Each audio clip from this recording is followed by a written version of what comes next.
One, Pat here. I'm down in South Fork this time,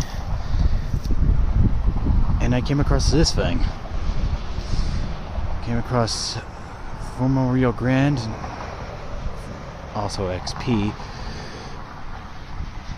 7863, along with two other locomotives that I'll show you.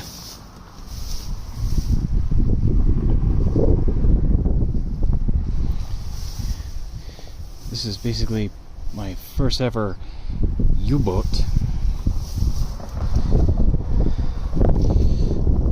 First ever U-boat I ever filmed. So yeah, there's the sanding pipes, and you can see the traction motors if I pull the camera underneath there. Yep.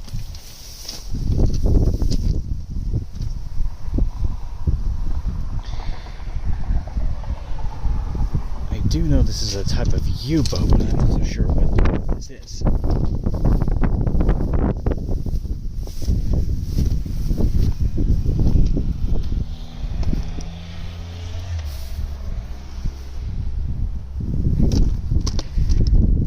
3, 2, 1, kaboom. You can see the formal DNRG logo right there.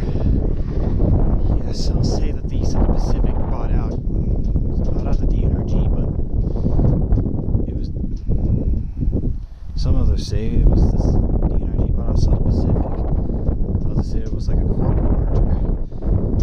But it kind of depends on who you talk to. I'm just leaving that to General Jagra, to others to complain at. There's a huge brake cylinder. And of course, this is at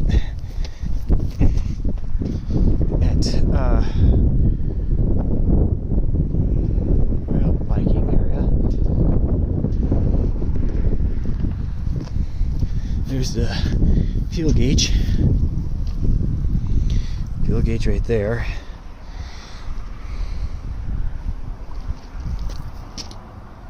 Not so sure if this thing still has diesel in it, but if it is, it probably needs to be removed because it's probably old and bad.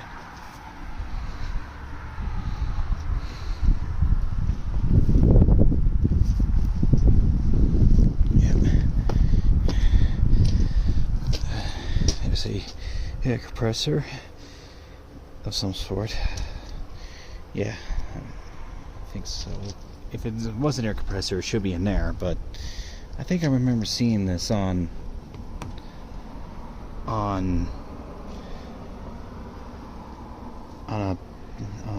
CB&Q 4960 in the old Pentrax video about the Grand Canyon.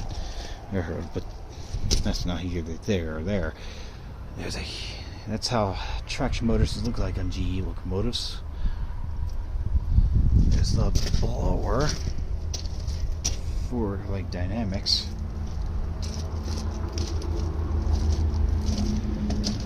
Alright. You can go ahead and pause that if you want to see it clearly. Now to the 44 tonners. Huge switch. Wait a second. Oh, this used to belong to the Utah Central. I think this is a 44 tonner. Yeah, this is definitely a 44 tonner. Standard gauge edition, of course. And now, on to the midget boy. Tiny little midget boy. Locomotive number 1.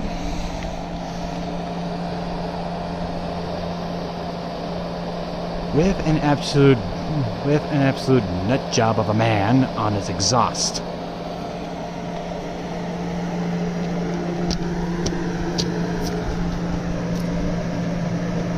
Okay.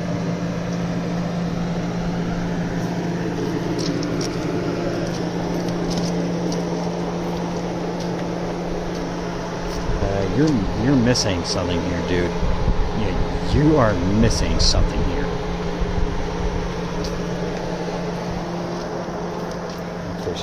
that they made recently.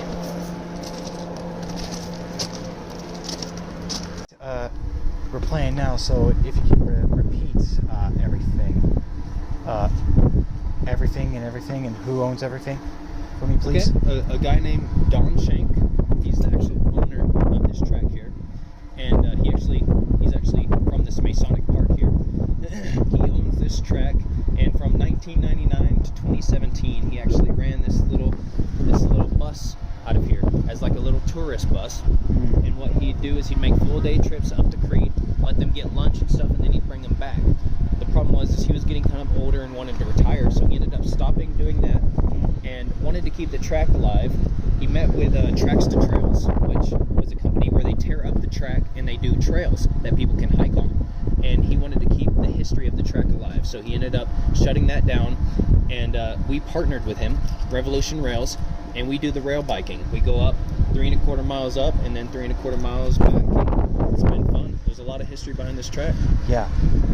I think he brought the locomotives in because I think he was wanted to do like a big thing with that coach there. Yes, yeah. He actually owned 2 of those, and he actually just sold one not too long ago. And he's actually got 3 different machines up front and this real big diesel one right here where he's running out, which is I guess one of those maintenance ones.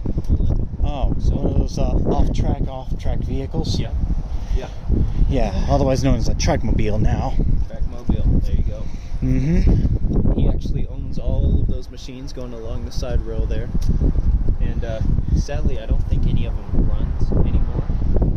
So they're kind of just for decorations at this point. But maybe one day we can get them up and going. Take some trips out with them. Yeah. What else would you like to know about the track? I do know Rio Grande stopped using this track back in 1985. Yes. Yeah, that was the last commercial train that came out of here was in 1985. It was actually hauling about a ton of silver, some zinc, some manganese, just a bunch of minerals and ores there. And at that point, all the mines were kind of slowing down, running dry. So that was the last time that they pulled a train out of there. Anything else that was pulled out of those mines, they just carried by hand or by car. Or by truck. Yep. Yeah. Yeah, and I think the big diesel, the silver and gray one, Yeah. is a U25. Might be. Yeah, which us rail fans call a U-boat, not to be confused with the German submarine.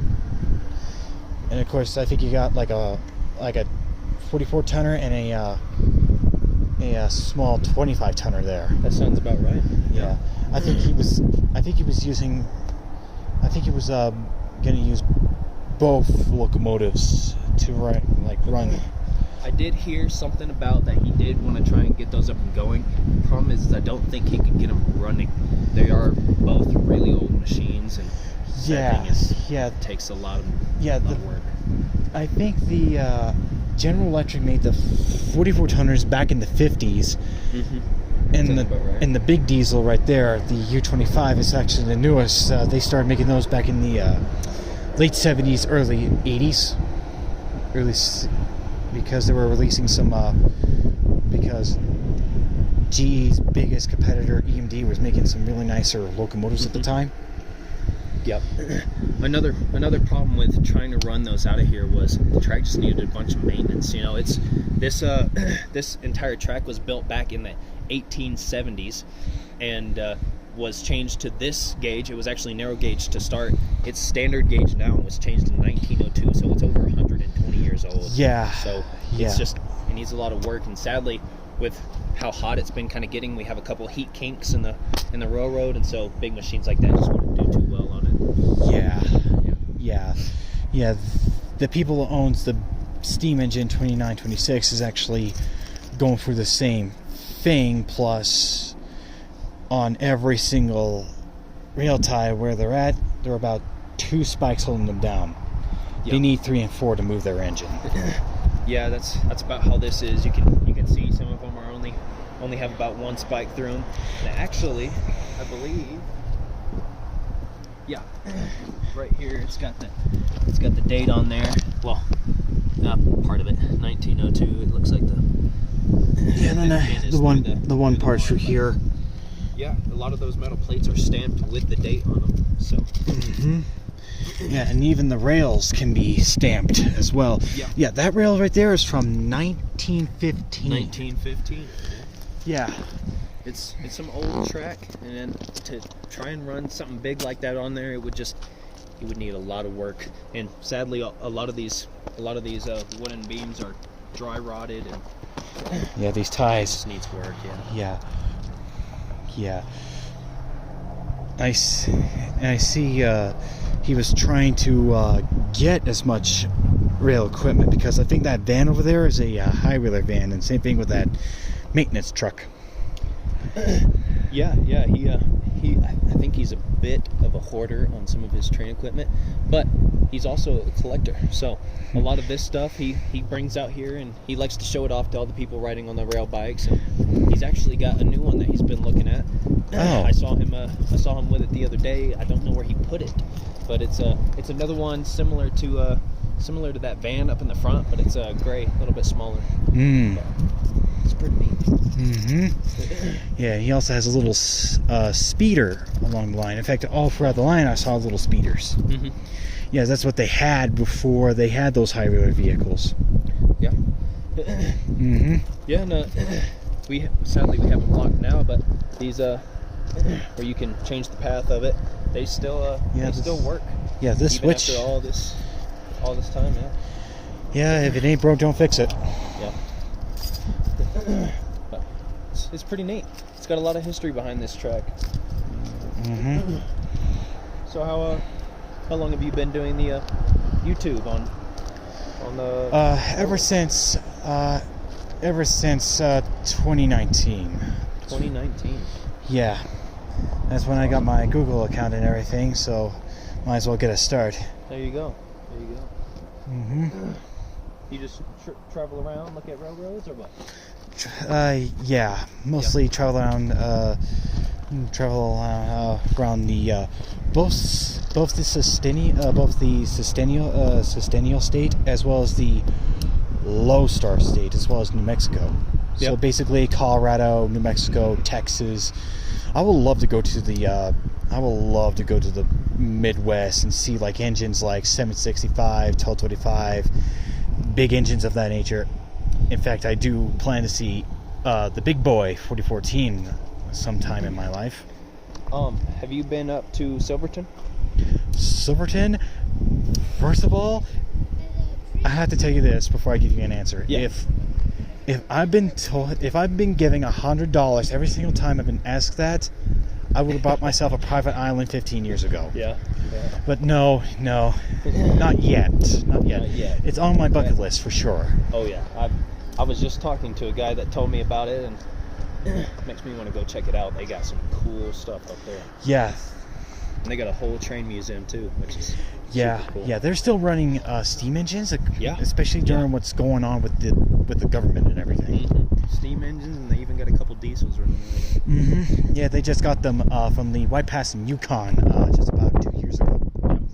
Yeah, the White Pass and Yukon were modernizing their fleet and such.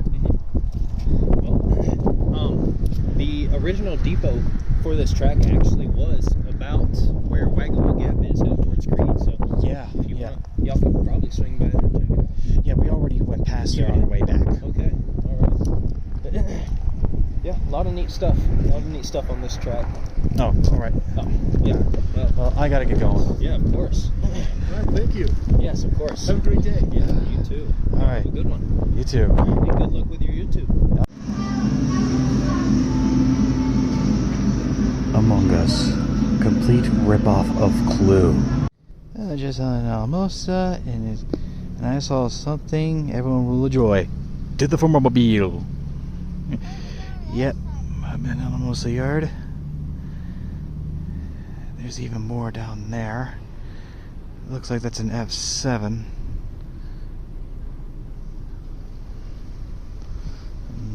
Yep. Seems to be two F7s. Rare artifact and an old coach. And like I said, F40PH, or I like to call them the Formobiles. I do know one of these is a FL9. I'm not so sure which one it is though. Probably this one, I think. And there's a heavyweight coach right down there with the twin dump hopper right there. I heard some of these engines are for sale. Not too sure.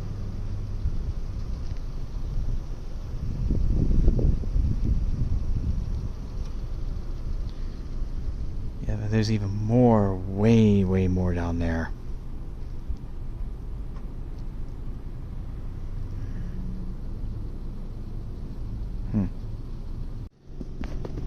Now we're at the repair shop, and I see some rarities right over here. Particularly that's that car right there. The one with the orange stripe is a formal C&O car. Nice.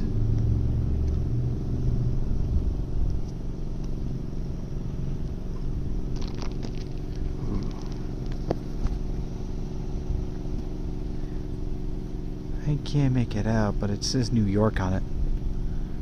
But the ooh la la, me likey. That engine is a rare sight indeed. And also mix.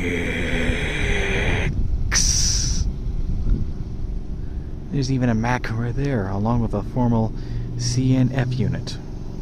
Sweet. I can easily hear everything.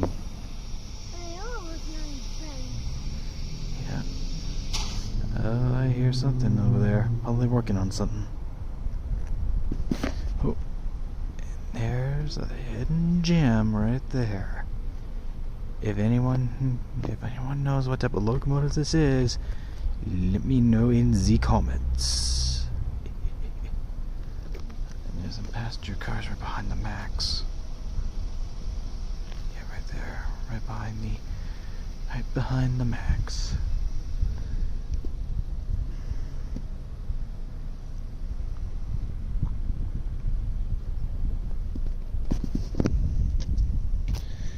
Closer so I can see what type of engine that is. I know it's an SD40, something I usually howl at, but yeah. Yeah. There's the CF unit.